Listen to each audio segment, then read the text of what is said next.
Hi, welcome to Conversations with me, Karen Ben-Horin, a fashion curator and historian. My guest today is Rinat Brodach. Rinat owns her namesake label of gender-free fashion. We talk about what that even means. We also talk about the challenges of owning a small fashion business, about her most famous customer, and of course about participating in Amazon's reality show Making the Cut. Hi, Rinat. Hi, Karen. How are Welcome. you? So tell me a little bit about who you are and what you do. So my name is Rinat. I am a fashion designer. I have my own brand that's gender free. We are based in New York City. Everything is designed and produced in New York. We live off of the city, the vibe of the city. It's a great place to be. There's like a little bit of everything in the city. Yeah. How did you how did you get there? What did you study? What trained you? How did you what's the path? What's the trajectory that brought to you So to where you are today? So the real journey started in 2005 when I left Israel after I served 2 years in the Israeli Air Force as a meteorologist. And I went to San Francisco to the Academy of Art University that I've never stepped foot in California or San Francisco prior to that. I just went on my father's kind of hunch that he had a good feeling that San Francisco would be a great fit for me. So I went to San Francisco, and the first day of school, I discovered that the head of the fashion department, Simon Anglis, he was, McQueen's partner. They created the brand together. And I just remember calling my dad that day and thanking him so much for going, just for bringing me here. And then, as I got to my senior year, I met another mentor. His name is Rob, and he was Vivienne Westwood's right hand for 10 years. So I learned everything I know about draping and making clothing. I know from Rob. So I'm very thankful I went to San Francisco before I came to New York before. I think San Francisco is a great home away from home to start. Regardless, it's a really beautiful city. And when I was living there, it was very artsy and underground, and it was super colorful. And I think as an artist, you need that. Like, you need to have the art world with you, and the galleries and the museums and the music, and just you have everything in San Francisco. So it was a great, I call it the golden years, because when I left, that's when the tech exploded in San Francisco, and that's when they finally started doing direct flights to Israel. That kind of pissed me off, but and then my senior year, I won this competition. I got to go to Paris, free scholarship, to Chambre Syndicale de la Couture Parisienne. I think Yves Saint Laurent, lived. Sorry, he went to school there. A lot of famous French artists went to school there. So I'm gonna pick my hair. I'm kind of hot. This is a part of me, like when I work, my hair is always kind of up to like not get in, I'm making patterns or something like that. So I moved after my thesis year. I moved to Paris. I lived in the Marais, and then I went to school. And they do things a little bit differently than I learned in America. So it was a great experience to get this other view. But after I graduated from school in San Francisco, I had a pretty strong target that I'm going to move to Paris. My goal was to work for Albert Elbaz for Lanvin at the time. That was like everything I wanted, to go to Paris and go to Albert, and if not, then I'm going to Rick Owens. And so they're both completely different, but they still Mhm. have that aesthetic of the drapiness and Mhm. that luxury. So then I went to Paris and went to school, and it was very interesting. And then I got my first stage at Yves Saint Laurent, but it wasn't in the design studio. It was in the showroom. So I got a look of the sales points. After a season, there's a showroom and buyers from everywhere come. It's very international. So for a few seasons I did that. Every season I would just come back and work in the showroom. It was very interesting to see how things run, and with the models and the clients coming and orders, and it was very interesting. And then I started interning for Steffi Christians. She's a Dutch designer. And she's an independent designer. So I worked for her. I interned for her, and then it went into work. I got to basically, because it was a small company, I got to have my hands in all the different jars. I did do design for her, but I would do jewelry. I would do runs to Belgium to go get leather, or, create these art installations for the fashion show, or we would do everything there kind of. And it was a good time to be there. And, I worked for other freelance pattern makers, and I just did whatever I could in the industry to make my way. And every 2 months I would hit the pavements in Paris. That's what I call, with my resume and pictures of, my work. And I would kind of always sneak in the guards, and I went because I had a map. I didn't have internet on my iPhone. Okay. So I had a map, and I would go to Dior, Balenciaga, Vuitton, and all the big names. And I would always get to the front, and I would mess with the guard with my French, and I would get through, and, and I would get to the person I knew who to give them the envelope to. And one day I got a phone call from Lanvin, and they were like, okay, we want you to come. We have a position for internship. And wow, I got so excited. And then that same day I was working for another designer that she kind of surprised all this work on me. And I was like, oh shit, I don't have time to go home to prepare for it. And I went to the interview, my nail polish looked like shit, and I was so nervous, and it was raining outside. So I came with my portfolio in a garbage bag, thinking, okay, I'm gonna have a minute to prepare before whoever's interviewing me comes. And I didn't have that time. So I don't know if I fucked it up or whatever, but it is what it is. I guess it wasn't meant to be for me. I ended up, after being 2 years in Paris, I ended up coming back to New York, and I was working for smaller fashion houses, more than I could touch things and the fabric, and I was sewing, and I felt it a little bit hard kind of breaking through corporate America, whereas I felt as if designers are just on the computers and are not really, being artistic all the way. They're just sitting on a computer all day. They're not really experiencing the pins and then, the scissors and the mannequin and the cutting. And then after working for this one designer for a while, I kind of was like, okay, I need to try my luck and start my brand. And I started as a women's wear brand, and I started from my studio apartment on 30th Street at the time. And, I had funding at the time too. So, from having a publicist, as I moved, I had a showroom, atelier separately from my apartment. And, I got to work with amazing photographers and models, and I was doing everything right, the way you're supposed to climb the fashion ladder. You go into a showroom, you get a publicist, you start having stuff in magazines, you have celebrities wearing it. And these are all supposed to lead to sales. It doesn't necessarily mean that, but it's supposed to. I've had celebrities wear my clothes. It's amazing. I love sharing the love, but it doesn't necessarily bring you the money. It brings you amazing exposure and awareness. That's, there's no value for that. But anyway, so I did everything the right way, and I did New York Fashion Week, and, and I didn't feel like it was going anywhere. I always felt like I was stuck, or something I was doing wasn't working. And at some point I lost the funding that I had, and I thought it was the end of the world. And then from there, I had to pick myself up and tell myself that money doesn't conduct the way we move or we operate. Yeah, it's great. But you can really make magic with nothing. I think this is the time that not coronavirus time, but back in, when I lost my funding, that's when I started realizing that I learned slowly that you can make so much with not having, and you get more creative. And it, goes back to where we are right now. So I started, then I did my first show with no funding, and that cost me $400, and I called it Concrete Raw. And it was my response to kind of F you the industry. I went the way I was supposed to, but I'm just not going to give an F and go to the beat in my heart and do what I feel is right. And so I didn't use models.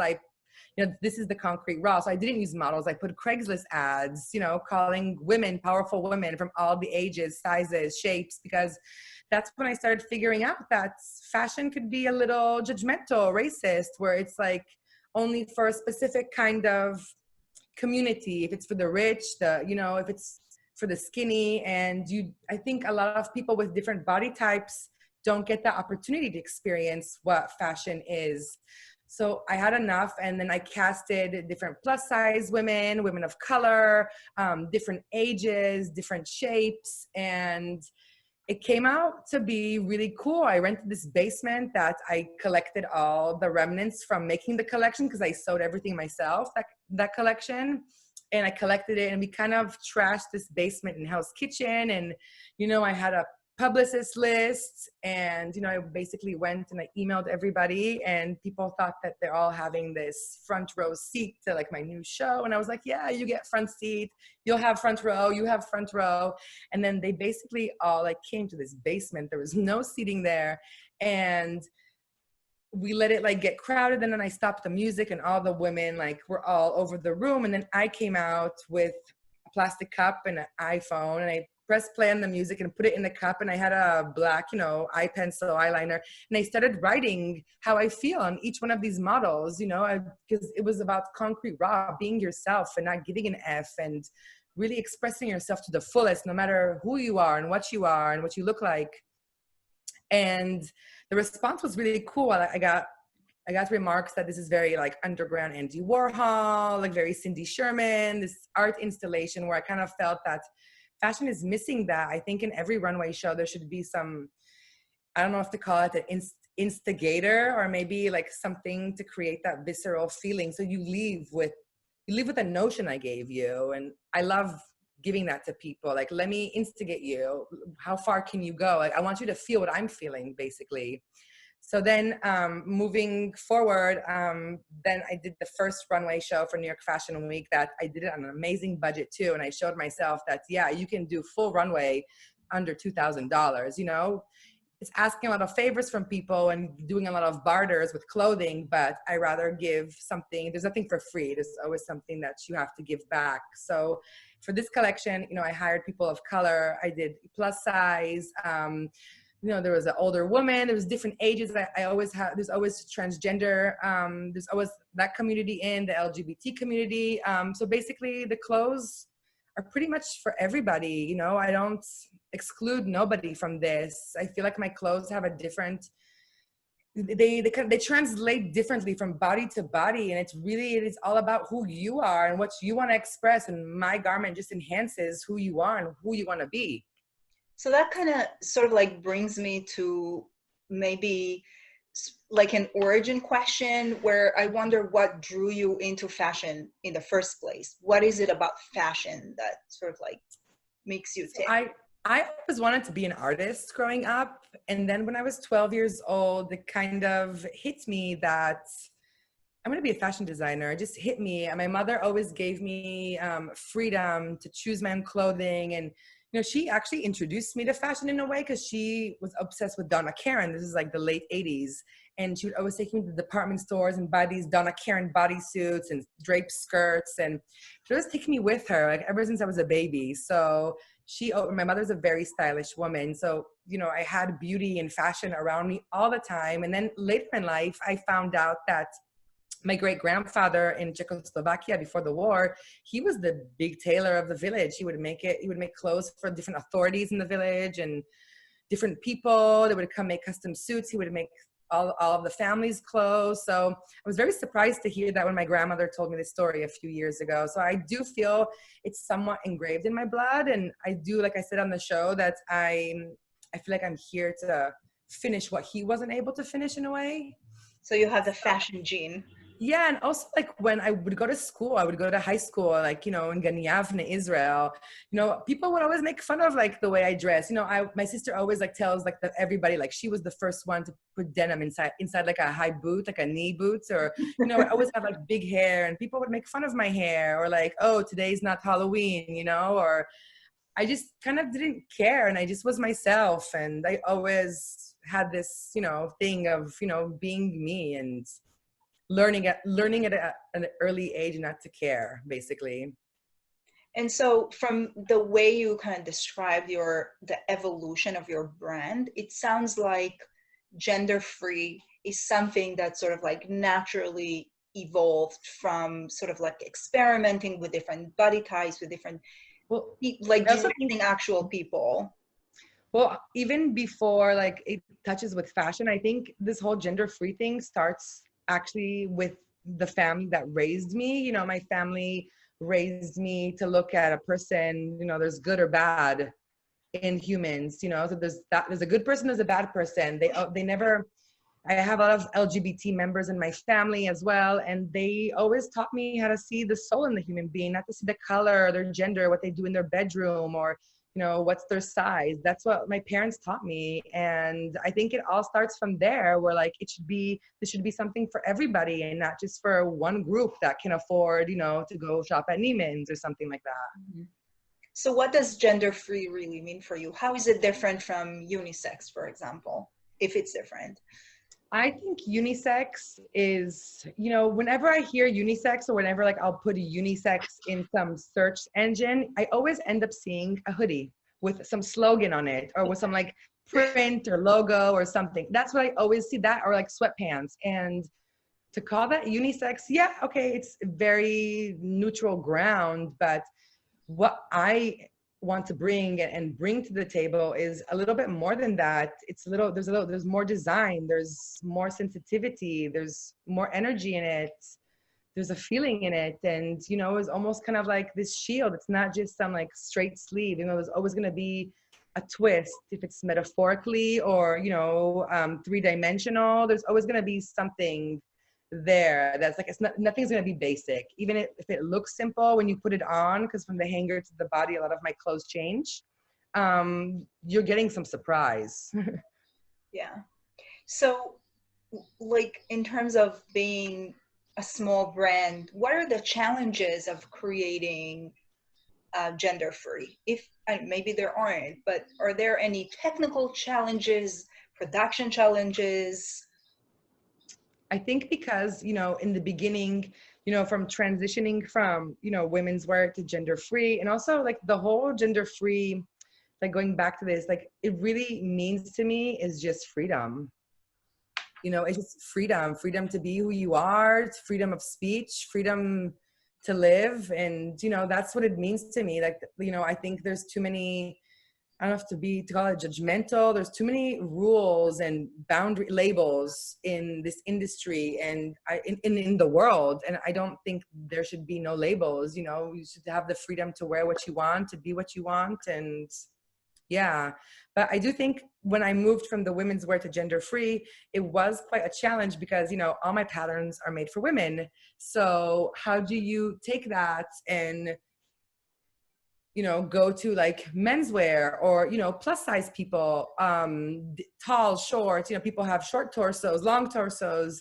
So it's really like taking these, you know, garments, and it's not also, I don't think the solution is creating everything oversized. You know, I think that's kind of a cop out to create everything oversized. I do have items that are oversized that go for everybody, but then, you know, I'm still doing a skirt, you know, maybe that guy wouldn't want to wear a skirt, but you know, this person would want to wear a skirt. So I think I'm giving a variety of garments that maybe are not specific made for everybody, but it's a variety. Like everybody has something there, if that makes sense. Like I have a lot of garments that do fit everybody, but I want people to have the freedom to kind of do what they want. And so, what would you say is your biggest challenge as a small fashion business owner? I think from being small is from the production standpoint. You know, at this time, the quantities are lower.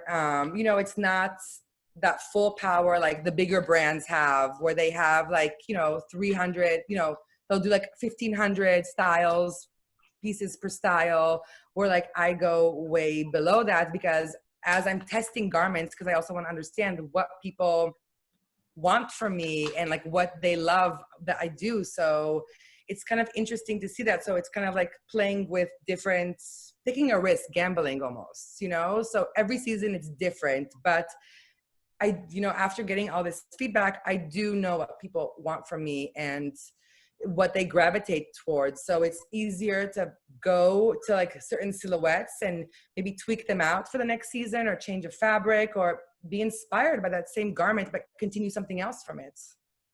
So, do you want to talk a little bit about making the cut? Yeah. So, so I was on season one of Making the Cut. I think the way I also applied to Making the Cut goes back when I lost my funding. You know, when you're in this place where like you don't have funding and you don't know how you're going to survive, you kind of shoot everywhere. And I just kind of shot everywhere when I got the phone call from the casting director to come apply. And I didn't really want it because I was thinking it's another Project Runway, season 200 something. And I always said, if I'm doing something, it's going to be the first season. And the casting director said, okay, it's not Project Runway. This is about a business and you as a brand, not as you as a designer finding yourself.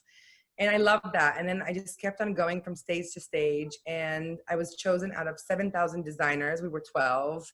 And it was a huge validation for me. I've always known I'm talented and I know my worth. But, you know, when you are in financial, you're in a bad place. I think you sometimes forget who you are and what your power is because you're trying to survive, so your head is somewhere else, so you forget who you are sometimes. And that was a huge validation for me of who I am and my power, my strengths, and my design capabilities. And it was just an honor to be picked and to have this global platform because, as you know, like the fashion industry is super saturated nowadays, and it's really hard to cut through the noise. And I do believe that via reality TV is one of the strongest ways to cut through the noise, especially when you have a team of Naomi Campbell, Karin Reutzfeld, Tim, Heidi, you know, you have Amazon. So, you know, it's been great. So now it's all about, you know, like how do you use this platform and move forward with it. You know, the show is done and I had a great experience. And yes, I didn't win the show. I wasn't in the finale, but I think what I got from the show was so valuable, and I'll never forget that moment, those moments I had on the show and what I've learned from the show. They made me open up to color now. You know, if you saw like the past collections, it was very dark, and now I'm so about color. And, you know, I'm still going to have my dark ways, but it'll be more colorful. And so from that huge accomplishment, I want to kind of jump to another accomplishment. Mm-hmm. So, oh, bless him. So Billy, I met Billy almost 2 years ago. His stylist is a good friend of mine that I've known for 4 or 5 years via the music industry. He's connected with my friends. They make music together. And then Sammy went back to styling, and then him and Billy connected, and he introduced me to Billy. I remember the first time Billy came to the studio, and he was really impressed with my atelier and that I lived there too. And he was just like, you remind me of myself. Like when I first started, like you're hungry, like you're going to go places, and I can see like how much you want this. And, you know, you have the talent, and it's just about getting out there. And him believing in me is everything, you know, and we still have a great relationship. You know, we FaceTimed a few weeks ago, but him trusting in me to dress him for the Critics' Choice Awards, that was a big deal. And I only had a 5-day prep for it. Incredible. So it was, I wasn't worried about the sewing part and this. I think it's about the fit. If you get the fit right, the sewing is no problem. The sewing is the easiest thing to do. But, you know, him just trusting in me and wearing my look out there, it just meant the world. You know, he was next to like all the top celebrities out there in my garment. So it just feels good when somebody believes in you, you know? Amazing. Amazing. So before I leave you off, do you have any word of advice for someone who's thinking about starting a fashion business these days? I know it's going to sound cliche, like never stop believing in yourself, blah, blah, blah, but it's true. Never stop believing in yourself. I've had people doubt me, you know, when I was going through bad times before this whole Making the Cuts thing came up. A lot of people doubted me. A lot of people wanted me to stop and, you know, questioned me, like, you've been doing this for so long, like, where have you got? And, you know, and I kind of was like, F you, and I'll do what it takes to keep going because I believe in myself. And without self-belief and discipline and hard work, you know, the reason I'm single nowadays is because I gave all to my dream. And this is my number one goal, like making my dream happen.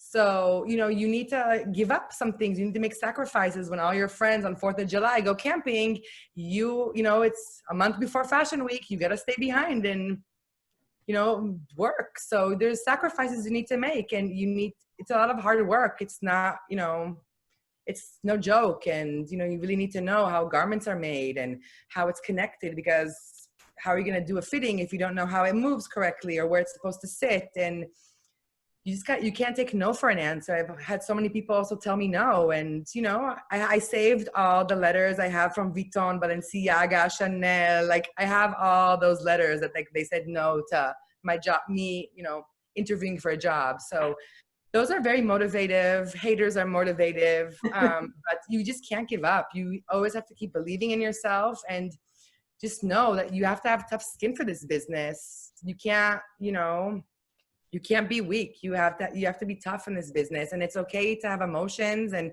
express who you are, but you have to have tough skin, because there's a lot of not nice people too in this business.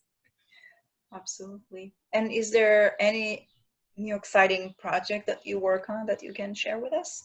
So at the moment, so after making the cuts, was done airing a month ago, I am really working on this focused collection that once we go back to some kind of normalcy, I'll be going to the factory with my patterns, and we'll be creating a new collection. I'm really excited about this collection because I feel like as making the cut gave me this global platform, and having people reach out to you from the whole world and kind of give you this more focused target idea of what they want and what they love. And I love getting this feedback, for the good or the bad. I think you learn from it and you just grow that way. And I'm really happy I got to have this opportunity, and I'm excited about this new collection. And there's going to be color, there's going to be print. At the moment, I'm still trying to figure out what a Rinat Brodach floral print looks like, because I'm not really girly and I'm not pink. So this is like my new challenge I'm working on for the next collection. I know I'll be waiting for it. So yeah, thank you. And you know, you never know. I'm looking for investors, so you never know what happens. yeah. Rinat, thank you so much for your Thank you, time. Karen. This has been great. Thank you so much. Thank you.